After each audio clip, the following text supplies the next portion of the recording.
Good evening, everyone, and thank you for joining us tonight. My name is Karen Vaughn. I'm the Gold Star mother of fallen Navy SEAL Aaron Vaughn, and I'm also the Vice President of Moms for America. And in lieu of the fact that our president was forced to postpone his State of the Union address, moms across America decided that we would have our own. So we rallied mothers from all over this nation to join us here tonight in Washington, D.C. and have our voices heard.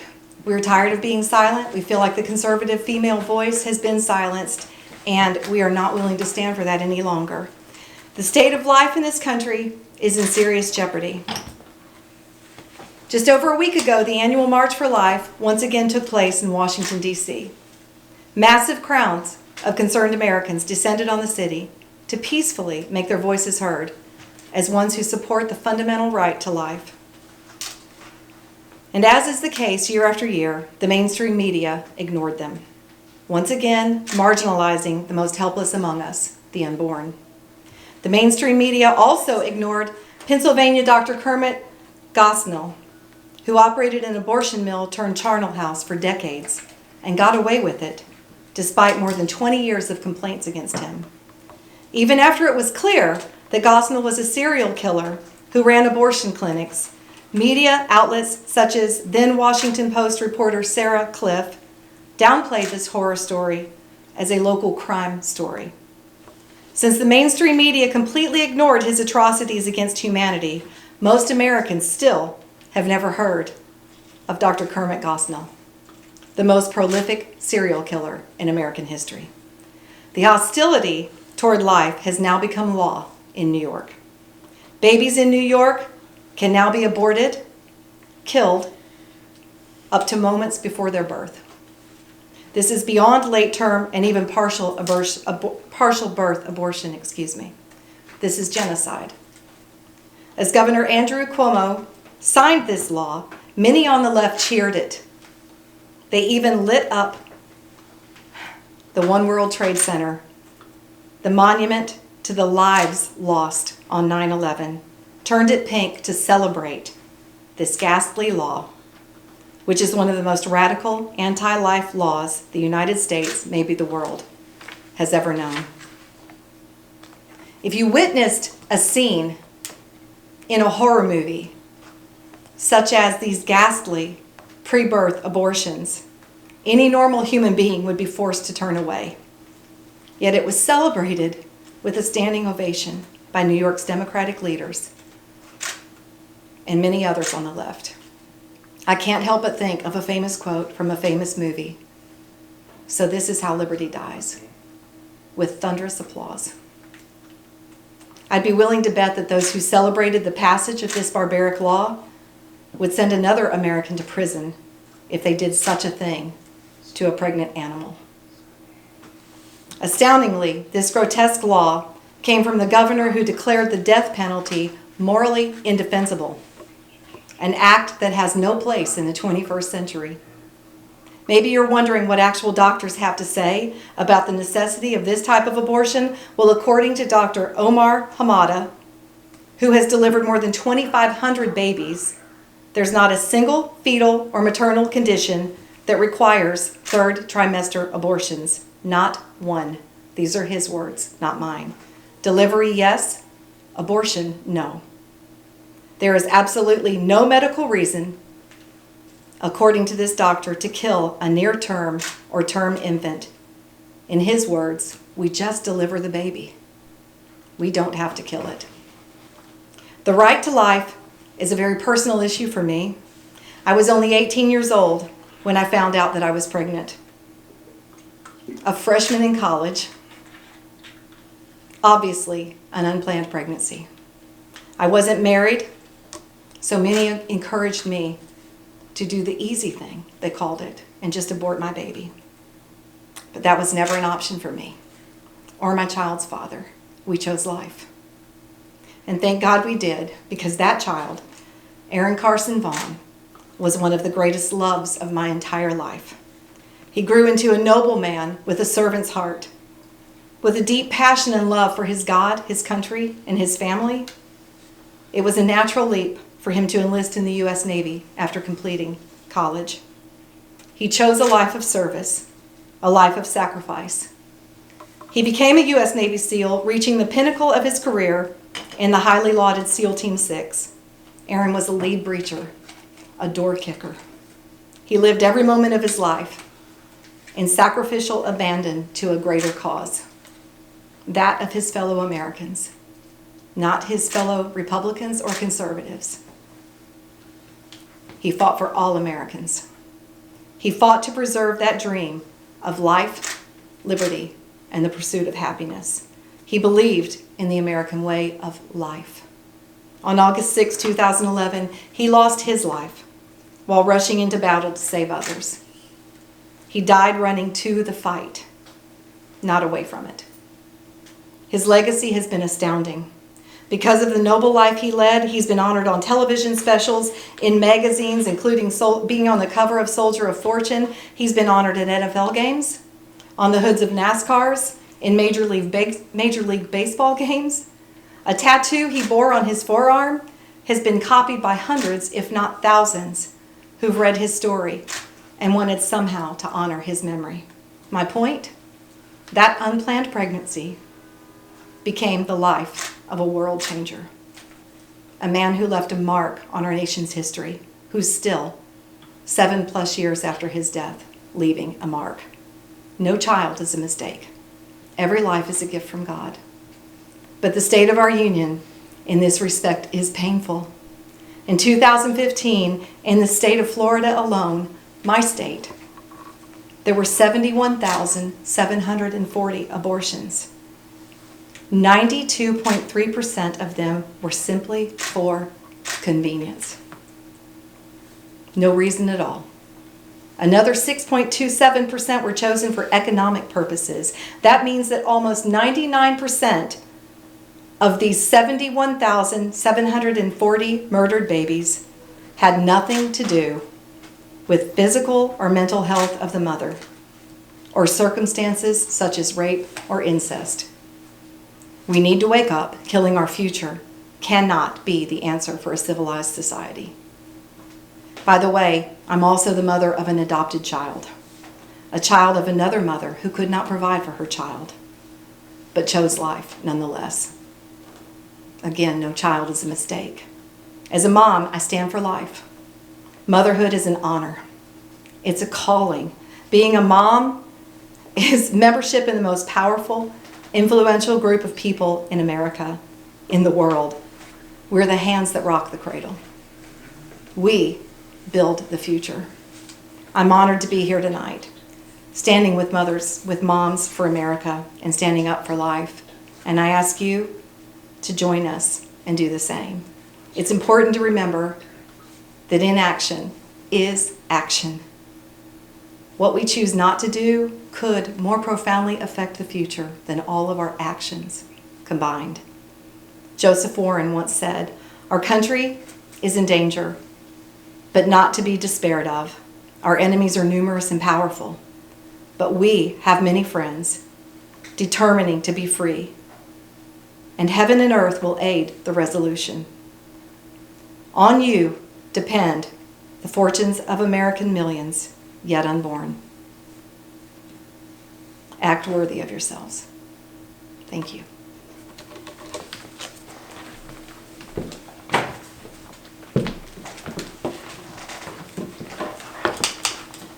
The state of security in this country should trouble every single mother in every single community.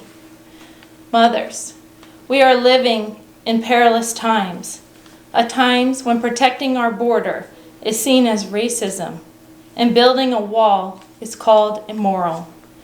And yet, the death count of Americans killed by illegal immigrants continues to rise. And my husband, Carlos Wolf, is part of that death count. My husband was a supervisory special FBI agent who dedicated his life to make the United States and the countries of our allies a safer place. Carlos was born in Venezuela and came to the United States with his family when he was 8 years old. He entered the FBI as an agent at the young age of 25. On December 8, 2017, my husband of 12 years and the father of our 2 small children was run over by an illegal immigrant who had a long list of offenses already committed. Along with him killed was Deputy Chief Fire Marshal Sander Cohen. Sander was a captain of the Rockville Fire Department and commander of the Northeast region of Maryland. As a fire captain, he was a mentor to many and a friend to all. Sander began his career in service to his fellow Americans when he was just 15 years old and was bestowed many citations for serving Maryland citizens. The night of December 8th, Carlos was involved in a single vehicle crash. Sander Cohen came to Carlos's aid by stopping his personal vehicle to assist him. Carlos and Sander were on the shoulder waiting for police to arrive when they were run over and killed by Roberto Garza Palacios, an illegal who had overstayed his visa since 2009. Palacios was not tested for drugs or alcohol at the scene, nor at the hospital. But Palacios was no stranger to run-ins with the law. In 2015, Palacios was cited for drunk driving, endangerment of life, property, and person for driving on a sidewalk, and bashing the window of 16 cars with a steel bar. He pled guilty to negligent driving and received a fine of $330. Because of his offenses, in 2015, ICE requested that Montgomery County jail officials hold him on a detainer to determine if he should be deported. But because of Maryland sanctuary state laws, the request to hold Palacios was not honored, so he was released. For running over Sander and Carlos, Palacios received a negligence driving charge and a fine of $280. He was arrested by ICE in May of last year, but is out on a $15,000 bail. His deportation hearing is not until March. When you turn on the news, you see the outrage over immigrant families being temporarily separated. Where is that same outrage for Americans being permanently separated? We don't get to have Carlos and Sander for the rest of our lives on this earth. My children don't get to have their father, and Carlos does not get to see our children grow up. The Cohens don't get to have their one and only son.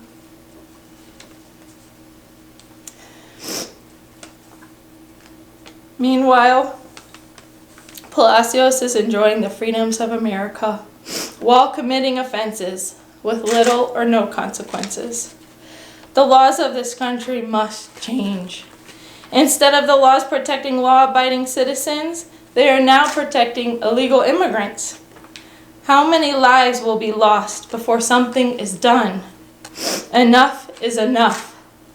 As mothers, we must rise up and fight against the injustices occurring in our country. Otherwise, what kind of country will be left for our children and our children's children? Many politicians say that building a wall is immoral. Well, not building a wall and letting our sovereign country be destroyed as the politicians turn a blind eye to the suffering of those affected by illegal alien crime, now that is immoral. And let us be clear, losing the lives of Americans to illegals is not a manufactured crisis. And if you have been affected by illegal alien crime, please visit the Angel Family website at angelfamilies.org and please share your story. Thank you. God bless you, and God bless the United States of America.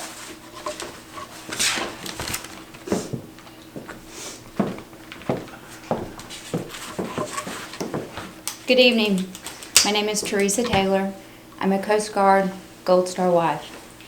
I'm here to speak on the state of Coast Guard families' futures.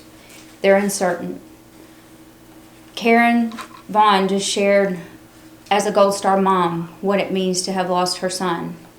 I'm here to represent Gold Star wives. We are also many times mothers, wives who've been left behind when our husbands have given the ultimate sacrifice.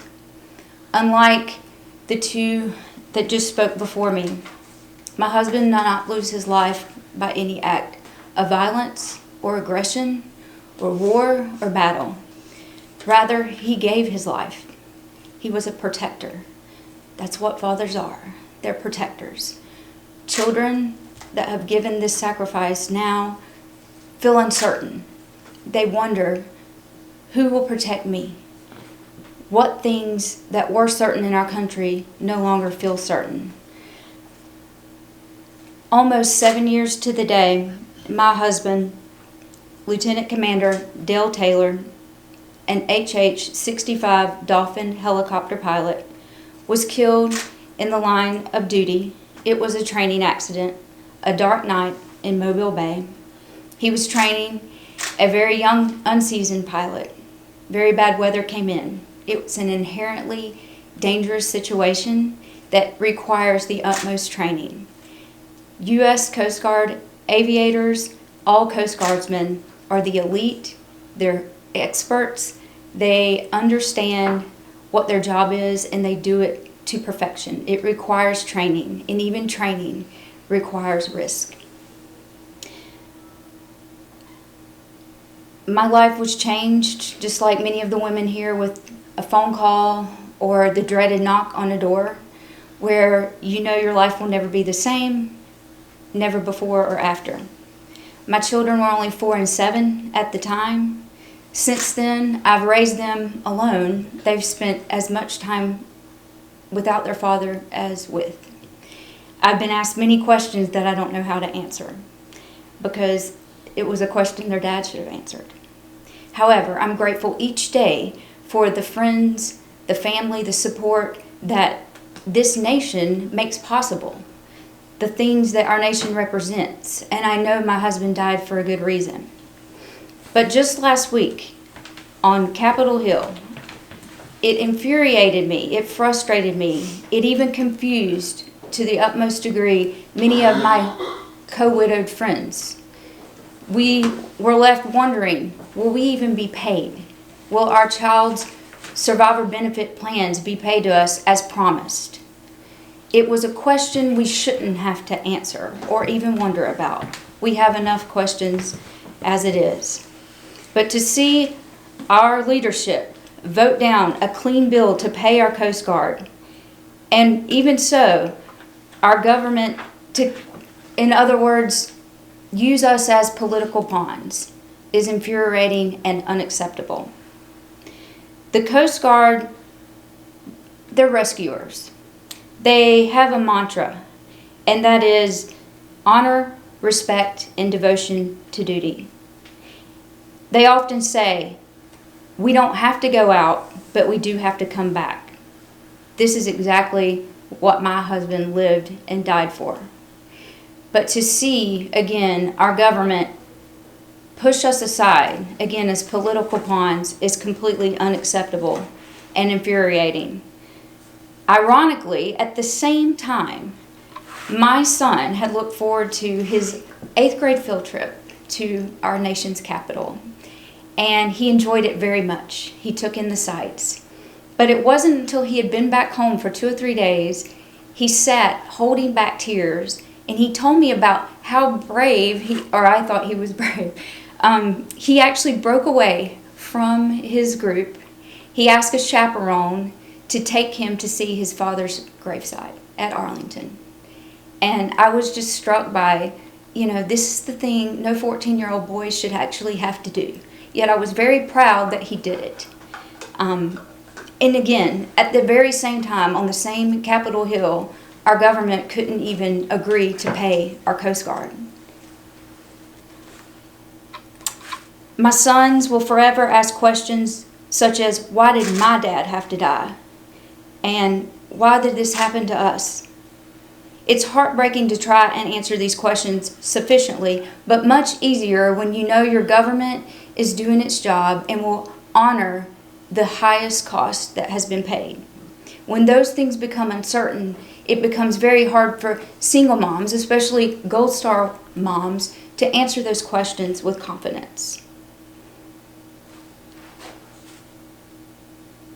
I would like to ask the Congress, the leadership of our government, to just consider that your actions do expose how you prefer to hurt our military and destroy our children's futures, our borders, rather than uphold what people like my husband died to protect.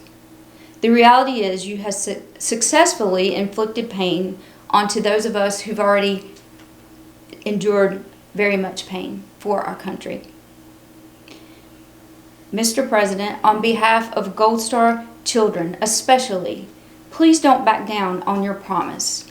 Gold Star families, above all, deserve to be protected.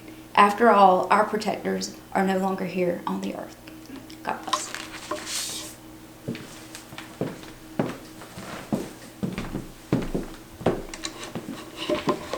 Hello. I feel so inadequate following the three ladies that just came before me. What they have sacrificed, they've sacrificed more than any of us here in this room and probably that are even watching. I would ask that you keep them in your prayers. I thank them for their stories and for their willingness to share that with all of us. I'm here to discuss the state of the family from a legal perspective. My name is Beth Parlato. I'm a wife. I'm a mother of 3 children, grown children, and I also am a family law attorney for over 26 years. I have broken it down into 3 different areas for you. I'm going to discuss facts, we're going to discuss the family, and then freedom.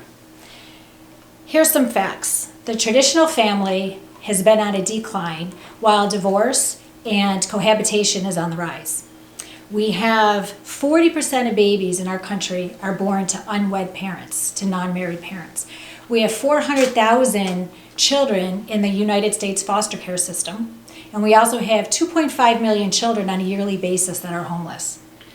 Our families are in crisis. There's no doubt about it. There's a war in our families, and I believe our children are being indoctrinated and they're being insensitized to the left's political ideology and their political agenda. Let's hit a few areas of where I believe the left is attacking our families. Education. The authority is being taken away from parents. It's a known fact that educators tend to be left-leaning. And with the educators are the ones that are teaching the curriculum, they're the ones that are making the curriculum. I believe there's no doubt that the curriculum is left-leaning and they are using that to indoctrinate our children. Beginning in kindergarten. The kindergarten kids at 5 years old are being taught that there's 15 plus genders. We have our high school kids where they're being taught take a knee to the national anthem or they don't have to stand for the Pledge of Allegiance. We have our progressive college campuses. What's happening on our campuses? We have crying rooms and safe zones, and now they've had to make areas for free speech. After education, there's this new, I guess it's not new, it's been around for quite a while, but it's just taking up steam right now, and that's the raising genderless children. So we hear this coming out of Hollywood.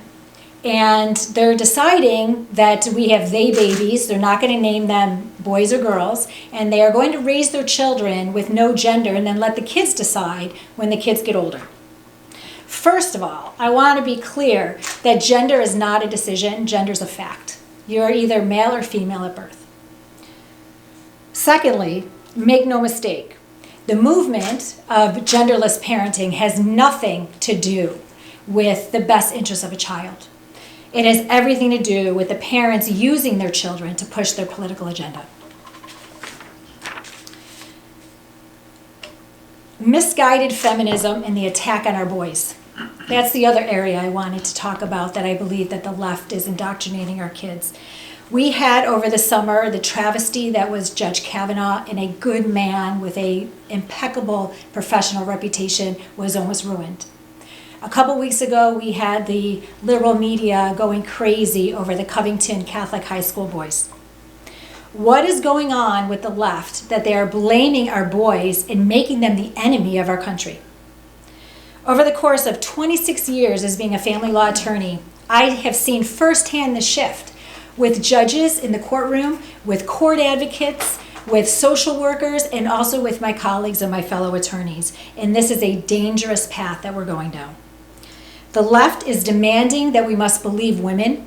The left is demanding that you are convicting somebody and basically telling them that they're guilty without any due process and without any evidence. This has led to the devaluing of our laws, and not only in family law and criminal law, but let's just look at the federal law with our sanctuary cities and our sanctuary states and our illegal immigration, which was touched on a little bit earlier. The left has no regard for the laws of our nation. With those being some facts, let's talk about how they affect our families. How did this happen? I personally believe that there's a declining moral foundation of our society, and it didn't happen overnight. There were behaviors and there were moral acts, and they were taking place throughout our country little by little. And these changes started creeping in, they became accepted, and now in 2019, they're the norm. As moms, we need to fight against this liberalization of the family. I believe moms are the heartbeat of America. We're the heartbeat of our families. I also believe that families are the cornerstone of our culture. And with that, when there's a breakdown in the family, it absolutely makes our country less stable. We see this instability with what's going on right now with the division between the left and the right. The left is applauding and the left is encouraging such disrespect. We have disrespect for law enforcement. We have disrespect for our military. We have disrespect for Border Patrol, ICE agents, veterans, our flag, our anthem, our country, and our country's laws.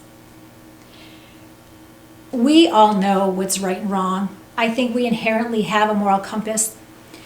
The problem is that the wrongs are being disregarded in the name of tolerance. We don't have to look any further than what just happened last Tuesday in New York State. I'm a New Yorker. I've been in New York my entire life, and I want to say publicly that I am disgusted by my governor and by my legislators that passed this abortion law. They are dehumanizing and they are taking away the personhood of a baby. If anything else, this should show everybody and evidence to everybody the utter lack of morality that is the left and has become the left. So where does this leave us? As conservative women and as conservative moms, I think we need to start with protecting the Constitution, protecting our freedoms. We have guaranteed protections under the United States Constitution. The left wants to use those protections when it suits them, but isn't it ironic that whenever anybody on the right wants to apply our constitutions, that we are not allowed to exercise it, and we're intolerant, and we're racist, and we're every other name that they're using with the IST at the end of it? I say, as a mom and a wife and a conservative woman, family law attorney, I believe we should take it no more. I encourage all of you to take a stand, and there's 3 things that I'm advocating to take a stand for. Rise up in the defense of our families. Rise up for the sanctity of life, and rise up for our religious freedom. At Moms for America, we've decided to do something. We have decided to be part of the solution, not to sit back. We are going to take action. My question for you is, will you join us? Thank you.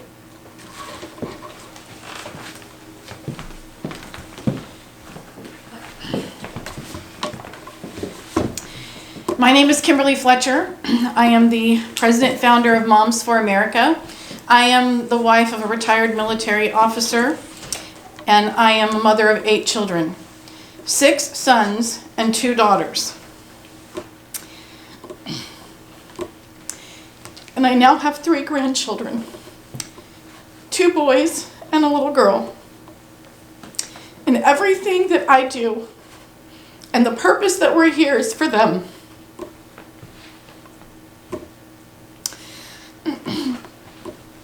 Sorry. The conservative, everyday, common sense moms of this nation are not being heard. We have come here tonight to give them a voice. You've heard the voice of a lot of moms this evening, and many who weren't able to be here on such short notice. But they're out there, and they want to be heard, and they care about these things as much as those of us who are here do.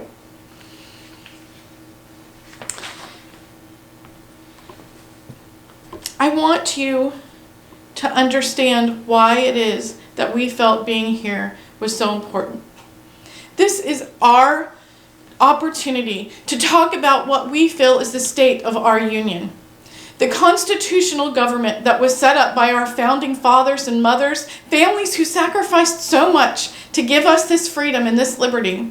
And where are we at right now with the legacy that they have left us, the gift that they sacrificed so much to leave for us? And I want you to understand why it is that it's so important to me. And I think we all have that moment in our lives where we suddenly realize things aren't right and they need to change, or we need to do something different. And for me, that was September 11th, 2001. And my entire life changed that day. My husband was stationed at the Pentagon, and through a series of miracles, he came home that day. I will never forget that day.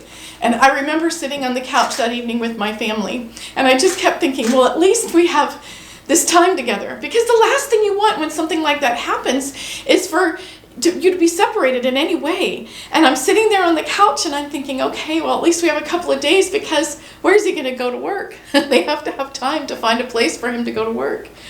Later that evening, my husband came into our bedroom, and he had a look on his face that was surreal, and I knew something was wrong.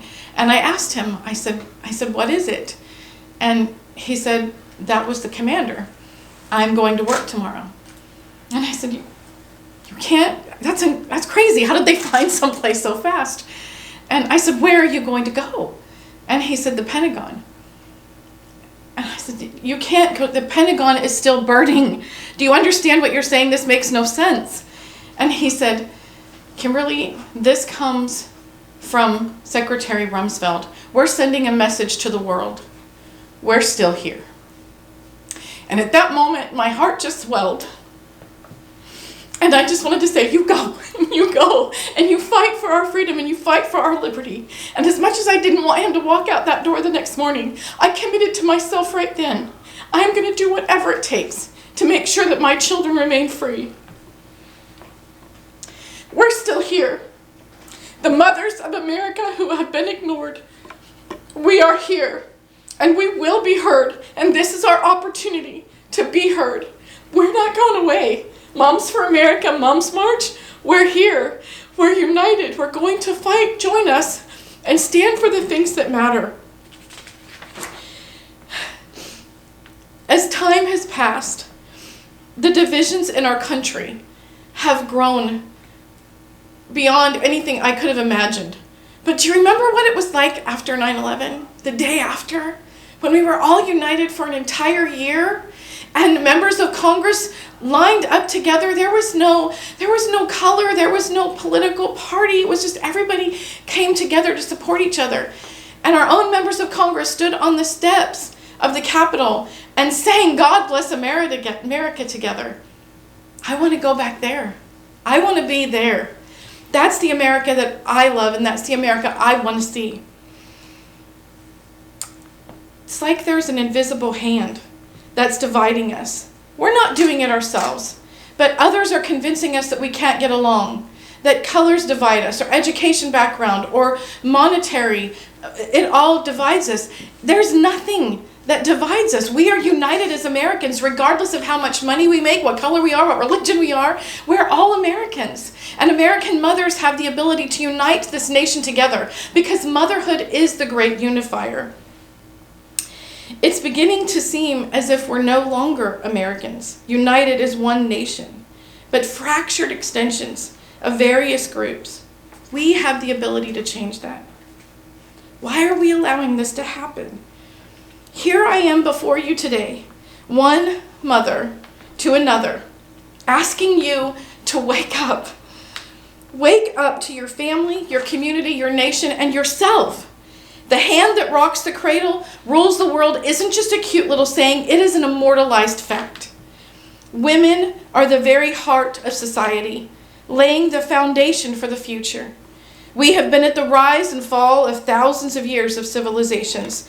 Even the Bible tells us how far-reaching our influence is.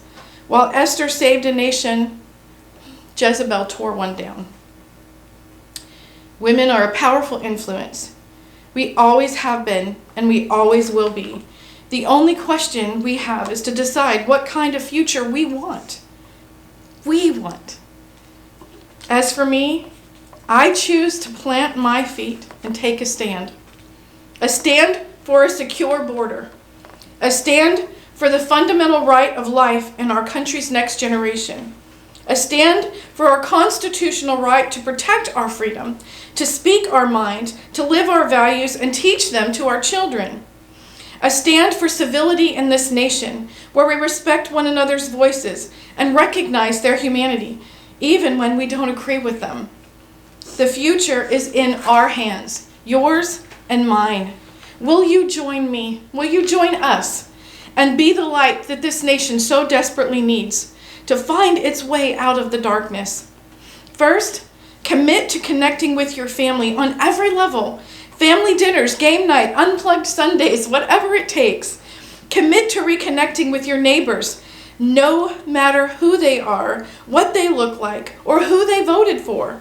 Lend a helping hand and a listening ear, an encouraging word. Commit to yourself to make a difference for this nation, for your family, for your community. Register to vote, to educate yourself on the Constitution, to serve in your community. But most of all, to think for yourself. Stand for what you know is right, and never ever be afraid to speak out. You are not alone. Our voices have been diminished for far too long, but tonight, in every corner of this great country, we unite to say enough is enough. We will stand together to fight the culture of death of this nation, the assaults on freedom, the refusal to secure our border, the attacks on our faith and our family. We were born for such a time as this. We are the change that we wish to see in the world. We are the light in the darkness. Be the light that you are born to be. I want to leave each and every mother with a very special message. You are beautiful. You are worthy. You are loved by your Creator. And He needs you. He needs His daughters to rise up and stand for truth, be ambassadors of truth. You are capable of more than you can possibly imagine. Your influence is greater than you could possibly know. And whatever you are facing today, it will get better. Reach out to another mom and take her hand. Let's lean on each other and revive that spirit of sisterhood and sense of community that once thrived among the women of America. Let's love one another. Let's get to work saving this nation by strengthening our families and our communities one day at a time. I want to show you something. This right here, this represents 1,000 moms who signed the Declaration of Mothers. Karen, can you join me? Yep. And here's another 1,000. And here's a map of where all those mothers signed. We told them. A very not updated map. And actually, it's a whole lot more than this. It should be all gold right now. This is a few months ago. And it's blown up. We have thousands and thousands of mothers who signed the Declaration of Mothers to declare that truth is self-evident. Family matters and freedom is worth fighting for. When we asked them to sign this, we said we know that there's at least one woman in every city and town in this country who still cares about these things. And if you sign it, we'll light up your city. This was about 6 months ago. When we update it, it's going to be all gold filled with light. And we want you to be a part of this movement. And the one thing that I want to point out is we couldn't buy 45,000 index cards. It would have been impossible to haul them over here. But over 45,000 women have now signed this declaration along with us and joined forces with us and said that we will stand for truth in America and we will fight for the culture of our nation. Amen. And I just want you to know that there's 1,000 cards here, 1,000 cards there. Just figure 20 times these cards And that's what we've got. And these cards don't represent a woman. These cards represent a household. These cards represent the future of our nation. And we're over 40,000 strong right now, and we encourage you to join us at Moms March USA and Moms for America.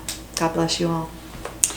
I want to thank you for joining us tonight, and may God bless you, and may He continue through our efforts to bless this nation.